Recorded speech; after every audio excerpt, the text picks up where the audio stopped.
Princess Diana Biography. Princess Diana was Princess of Wales while married to Prince Charles. One of the most adored members of the British royal family, she died in a 1997 car crash. Who was Princess Diana? Born Diana Spencer on July 1, 1961, Princess Diana became Lady Diana Spencer after her father inherited the title of Earl Spencer in 1975. She married the heir to the British throne, Prince Charles, on July 29, 1981. They had 2 sons and later divorced in 1996. Diana died on August 31, 1997, from injuries she sustained in a car crash in Paris. She is remembered as the People's Princess because of her widespread popularity in global humanitarian efforts. Aristocratic upbringing. British royalty. Princess Diana Spencer was born on July 1, 1961, near Sandringham, England. Diana, Princess of Wales, was one of the most adored members of the British royal family.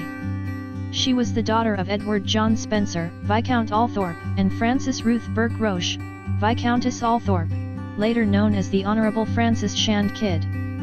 Her parents divorced when Diana was young, and her father won custody of the children. Following her initial education at home, Diana attended Riddlesworth Hall School and then Westheath School. She became Lady Diana Spencer after her father inherited the title of Earl Spencer in 1975. Although she was known for her shyness while growing up, she did show an interest in music and dancing. Diana also had a great fondness for children. After attending finishing school at Institut Alpin Vitaminette in Switzerland, she moved to London. She began working with children, eventually becoming an assistant at Young England Kindergarten. Marriage to Prince Charles. Diana was no stranger to the British royal family, having reportedly played with Prince Andrew and Prince Edward as a child while her family rented Park House, an estate owned by Queen Elizabeth II. In 1977, she became reacquainted with their older brother, Prince Charles, who was 13 years her senior. As the heir to the British throne, Prince Charles was usually the subject of media attention, and his courtship of Diana was no exception. The press and the public were fascinated by this seemingly odd couple, the reserved, garden-loving prince and the shy young woman with an interest in fashion and popular culture. When the couple married on July 29, 1981, the ceremony was broadcast on television around the world, with millions of people tuning in to see what many considered to be the wedding of the century. Family life and divorce. On June 21, 1982, Diana and Charles had their first child, Prince William Arthur Philip Louis. He was joined by a brother, Prince Henry Charles Albert David, known widely as Prince Harry, more than 2 years later, on September 15, 1984. Initially overwhelmed by her royal duties and the intense media coverage of nearly every aspect of her life, she began to develop and pursue her own interests. Diana served as a strong supporter of many charities and worked to help the homeless, people living with HIV and AIDS, and children in need. Unfortunately, the fairy tale wedding of Princess Diana and Prince Charles did not lead to a happily ever after marriage. The two became estranged over the years, and there were reports of infidelities from both parties. During their union, Diana struggled with depression and bulimia. The couple's separation was announced in December 1992 by British Prime Minister John Major, who read a statement from the royal family to the House of Commons. The divorce was finalized in 1996. How did she die? Even after the divorce, Diana maintained a high level of popularity. She devoted herself to her sons and to such charitable efforts as raising awareness about the dangers of leftover landmines in war-torn Angola. She also continued to experience the negative aspects of fame, whipping the British tabloids into a frenzy when she began dating Egyptian film producer and playboy Dodi Fayed in 1997. While visiting Paris, the couple was involved in a car crash after trying to escape from the paparazzi early in the morning of August 31, 1997. Fayed and the driver were pronounced dead at the scene. Diana initially survived the crash, but succumbed to her injuries at a Paris hospital a few hours later. News of her sudden, senseless death shocked the world. Queen Elizabeth II, who was criticized for not immediately responding publicly to Diana's death, made a televised address from Buckingham Palace on September 5, in which she said, "No one who knew Diana will ever forget her. Millions of others who never met her, but felt they knew her, will remember her. I, for one, believe there are lessons to be drawn from her life and from the extraordinary and moving reaction to her death. I share in your determination to cherish her memory."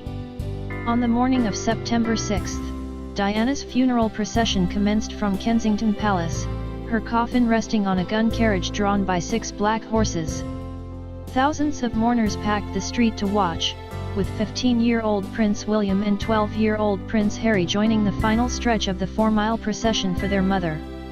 An estimated 2.5 million people tuned in on television to watch the ceremony at Westminster Abbey, which featured a powerful eulogy from Diana's brother, Earl Charles Spencer, and a performance from Elton John. Afterward, her body was laid to rest on a small island at her family's estate, Althorpe. How did the royal family react to her death? The Queen was accused by some of a failure to capture the mood of the nation in the days following the death.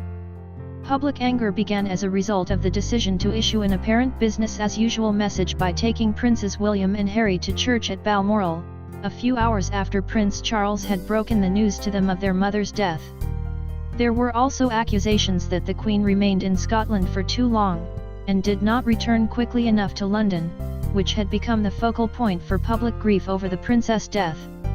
How did the nation react? The national outpouring of grief following Diana's death was unprecedented. Diana was the first genuine royal celebrity according to Andrew Marr, and her death shook the British in a way no other royal event in modern times has done.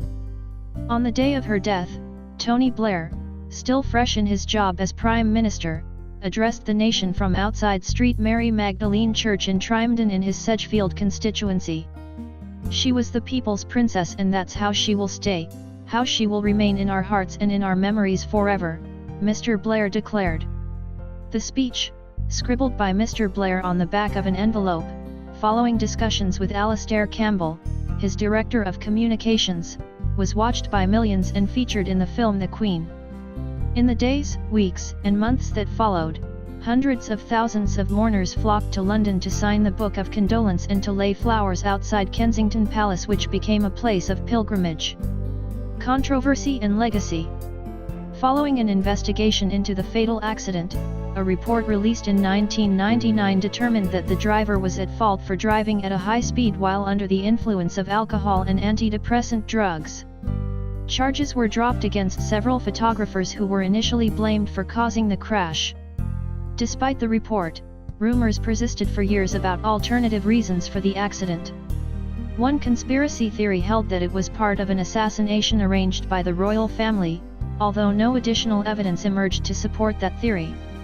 In 2007, just before the 10th anniversary of her death, Princes William and Harry honored their beloved mother with a special concert that took place on what would have been her 46th birthday. The proceeds of the event went to charities supported by Diana and her sons.